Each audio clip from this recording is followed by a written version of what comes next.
Shalom, meus amigos, boas novas diretamente de Israel para vocês. Vayetze Yaakov me Beersheva, vayelech Harana. Vayetze, essa porção significa e saiu. Atrás desse nome, que é o próprio nome da Parashá, tem um significado muito grande que a gente pode tomar isso como uma lição muito importante para a nossa vida. Essa porção se encontra no livro de Gênesis, capítulo 28, 10 até o capítulo 32, versículo 3. E agora, quem entra em cena, quem está em foco aqui, é Yaakov, Jacó. O que acontece? Ele era um homem, como diz a Torá, que ele era um homem que se assentava nas tendas, a diferença do irmão que saía para caçar e tudo, ele tinha outra personalidade, outro caráter, né? E ele era realmente mais quieto, mas de repente aqui aconteceu um choque ao receber as bênçãos, né, de Yitzhak. Quando Isaac abençoou os dois filhos, o que acontece? Yaakov, ele que tomou posse da primogenitura, mesmo sendo o filho que saiu depois, ele fez uso do seu direito de primogenitura que o irmão tinha vendido. Então isso gerou um ódio muito grande do seu irmão Esaú, e ele planejava matar ao seu irmão. A mãe comentou: vai para a casa do meu irmão até que a ira do seu irmão se acalme, com isso você vai salvar a sua vida. E nessa ocasião também Yitzhak abençoou seu filho, ele invocou o nome de El Shaddai, abençoou o filho dele, Yaakov, e fala: olha, encontre uma esposa lá na casa dos meus parentes. E assim Yitzhak sai com essa jornada, né, com esse empreendimento no coração. Nessa situação de aflição, ele para à noite, para num lugar, e aí a gente tem essa cena que muita gente conhece, que é o sonho da escada, a escada de Yaakov, que é uma escada que conecta o céu e a terra, uma escada que subia até o céu, e os malachim, os anjos de Deus, desciam e subiam por ela. Ele estava sonhando, mas ele estava vendo isso em outra dimensão, né? E quando ele acorda, Deus tinha falado com ele claramente, ele fala: não, isso não é nada mais do que a casa de Deus. Então ele chama o lugar de Betel. Betel significa casa de Deus. São duas palavras, Bet-El, Bait, casa, e El, Deus. A gente pode imaginar um pouco, né, a situação de Yaakov, porque ele cresceu, como diz a Torá, um homem quieto, que se sentava nas tendas e estudava, né? E de repente o pai dele tem outro exemplo de vida, né? O pai dele foi um homem que ele não saiu do lugar. Abraão, o avô, tinha saído de Ur dos Caldeus, ele tinha ido à terra de Canaã, ele fez uma jornada muito grande, batalhou muito. Yitzhak ficou mais quieto, ficou no seu lugar, apesar de se esforçar muito, e a Torá diz que ele cavou de novo, de volta, os poços que seu pai Abraão tinha cavado. E agora Yaakov, ele pensava: não, mas será que a esposa de Yitzhak, né, a esposa de seu pai, o exemplo que ele tem de Yitzhak, seu pai, foi que a esposa chegou, né, chegou como uma encomenda, né, chegou como um delivery, chegou de camelo, caiu do camelo, e foi toda uma história de amor, né? E talvez ele pensava: será que minha esposa vai chegar assim também? Será que ela vai vir também de algum lugar do Oriente, numa caravana, até a porta da minha casa? Mas não foi assim, ele teve que sair para buscar também o amor da vida dele. E eu destaco um outro verso aqui importante, foi logo depois que ele teve um sonho, e ele estava cheio dessa energia, como a gente falou. Então olha só o que diz: Vaissá Yaakov raglav, vaeler arza bnei Kedem.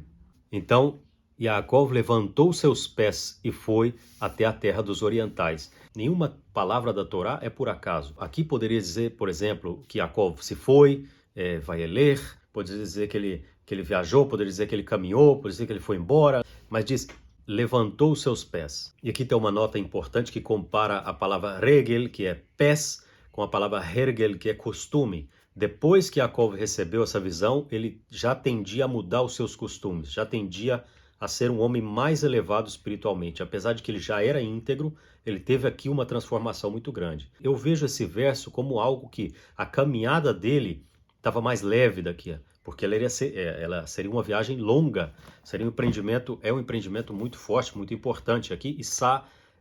Vaissá Yaakov raglav, para mim, eu vejo como que ele estava como que flutuando, como que o caminho dele foi mais leve até lá.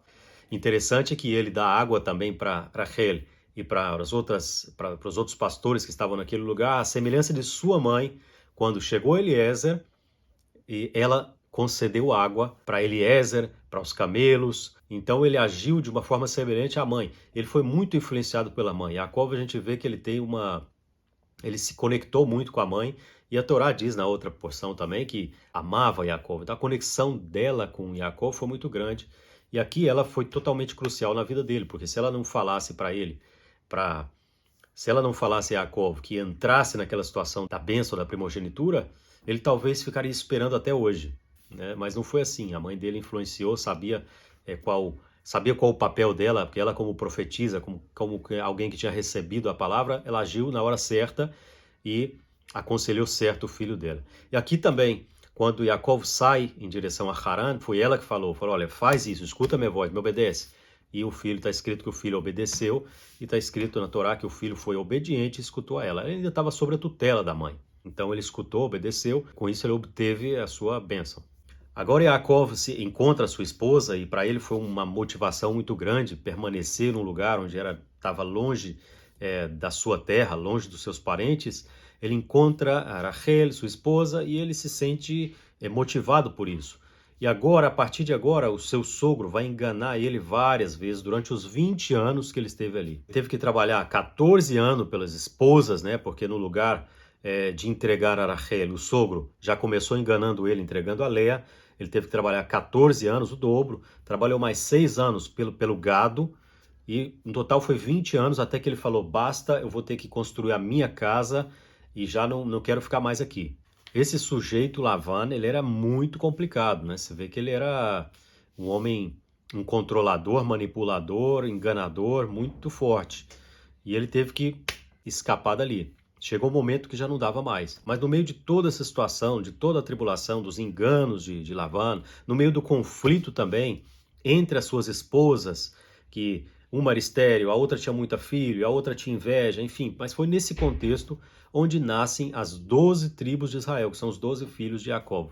E aqui eu abro um parêntese para falar do significado de cada um dos filhos de Jacob, que são as 12 tribos de Israel. Reuben vem do verbo lirot. Reuben significa vejam o meu filho. Shimeon vem do verbo escutar, lishmoa. Quem já conhece a palavra Shema Israel, escuta Israel, é o mesmo verbo, lishmoa. Levi vem do verbo lelavot, que significa acompanhar. Yehudá vem do verbo lehodot, agradecer. Dan significa julgar. Naftali é um nome um pouco mais complicado de entender, mas ele significa minha luta, meu combate. Gad significa sorte, tem a ver com fortuna, tem a ver com ser bem-sucedido, tem a ver com um bom destino. Asher significa feliz, bem-aventurado, ditoso. Issachar significa recompensa. Zebulun ou Zvulun vem do verbo morar. Yosef significa agregar, somar, juntar, acrescentar. E Binyamin, que é o filho menor de Jacob, significa o filho da mão direita. Ben, Yamin, Binyamin. Ben, filho, Yamin, mão direita. Agora eu quero voltar aqui a Yaakov. Yaakov, como eu comentava, é o protagonista, é o que está no foco. E o que ele tem que fazer? Ele tem que sair. A paraxá se chama Vayetze, e saiu. Muitas vezes na pequena palavra, ou uma das primeiras palavras que define até o nome da porção, a gente encontra até o cerne, quer dizer, o núcleo, o que define o contexto de toda a porção. Nesse caso, eu trouxe aqui essa palavra por quê? Porque ele saiu, como eu comentava, de uma zona de conforto, ele saiu do seu estado mais cômodo para uma grande luta, para uma grande empreitada. Talvez você não tenha que sair necessariamente da sua casa, eu não tenho que me mover necessariamente geograficamente, mas muitas vezes eu preciso sair dessa zona de conforto, porque eu saindo dessa zona de conforto é que eu vou conquistar aquilo que eu tenho que conquistar e Deus vai me abençoar segundo a minha disposição. Lembrando que Yaakov, ele teve o sonho da escada e ele viu que havia uma grande comunicação entre os céus e a terra, uma vez que ele já tinha saído. Nós temos que sair da estagnação. Por quê? Porque nada está parado na vida. Ou alguma coisa está melhorando, ou uma coisa está piorando. E é importante lembrar também que tudo o que não edifica, destrói. Yaakov, nesse caso, ele saiu para edificar sua casa, edificar sua família, edificar o que nós temos hoje, que é o povo de Israel. Se ele não saísse naquela época, nós, o povo de Israel, não estaríamos aqui hoje. E nós? De onde e para onde nós temos que sair agora? Agora é com vocês. Leitraot, Besorot Tovot, até logo, boas notícias e eu vejo você aqui no próximo vídeo.